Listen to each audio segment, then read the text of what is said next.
In my family, there was no normal childhood. We were single parents, 5 kids, 4 baby daddies. My mom was very promiscuous. I remember alcohol and drugs being pretty constant in our childhood home. My story started young. I mean, there was physical and emotional abuse well before the age of 8. But I remember 8 was the first time a sexual situation came up. And I remember the next day I had school, and I remember going to school and we were doing story time. And I remember just kind of like pulling my knees to my chest because I didn't feel comfortable like laying with any of my body parts easily accessible. For years, I did not think that my trafficker knew what was going on when I left the house. And that added more guilt and shame onto me because I was like, oh my God, I'm this evil person. Like, I'm sent to go run this errand and all this other stuff is happening. And then years later, I started putting the pieces together of like, no, I heard talk about needing money beforehand, and then this person randomly showing up, and then me being randomly sent with them. I didn't tell anybody what was going on. I didn't ask anybody for help because I did not feel safe. My trafficking lasted from 8 to 16. My mom was my trafficker. And being trafficked by my mother, like, it made me feel isolated and alone, but I also needed her, which was really hard to be like, I need you to be my parent, but I really don't want you. Just trying to walk that line as a kid of I love you and I hate you. My trauma manifested in the form of PTSD, drug use, alcohol use, being promiscuous.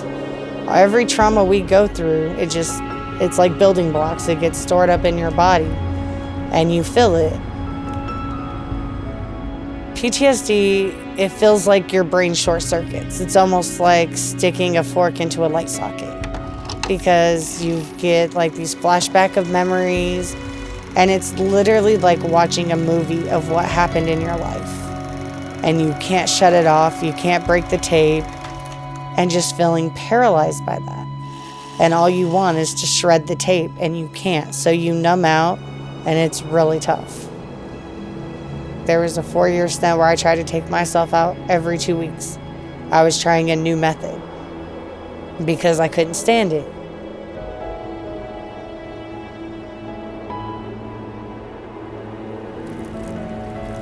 So where I became aware of everything and what actually happened and actually started to have the language was a friend of mine knew about Naomi's house. I remember being like, I don't know if my story qualifies as human trafficking because I didn't have the language. To come to a Christian program and be like, here's all of me, the good, the bad, the ugly. Please don't hurt me. Please do what's best for me. Please do what I can't do for myself, and to really trust them to do that was probably the most terrifying thing I could have ever have done in my life.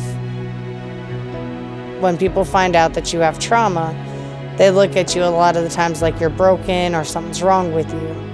And so I think when I felt safe to express my trauma and still be accepted as a person and not as the remains of that trauma, it made a huge difference. I felt seen, I felt heard, I felt validated. I felt like more than the sum of my past.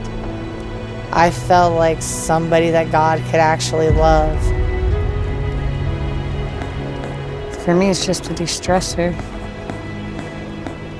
And I like that it's from your perspective. Like, it's not about how the world sees something, it's about how you see something, you know?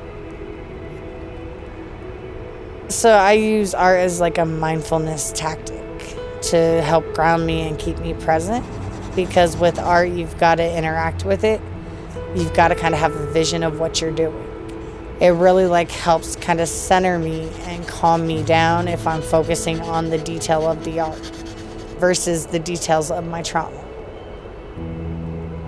And me having so much alone time really kind of put animals, art, all right there to be like the friends that I didn't have. Come on. Come on, pretty girl. with animals, there's this whole unspoken bond. They will come up and just lay their head on you.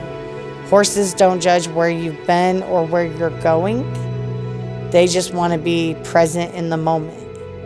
And I think that is the big thing for survivors is we've spent so much time in the future or so much time in the past that we don't spend time in the present. And so when you have an animal who only thinks about the next 2 seconds, when you have something like that that keeps you in the present, it really does help. And I think as survivors, it helps us be in that moment. It's just interesting that they are prey animals even though they're so big, and how they can still be so strong and sweet but still be preyed on. I think that's something relatable to all people. You know, I mean, they're smart, they're independent, they're strong, but they still get hurt.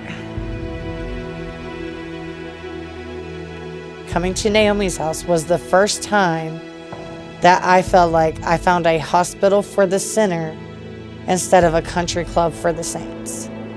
And that to me meant everything, and it changed everything about the way I view God.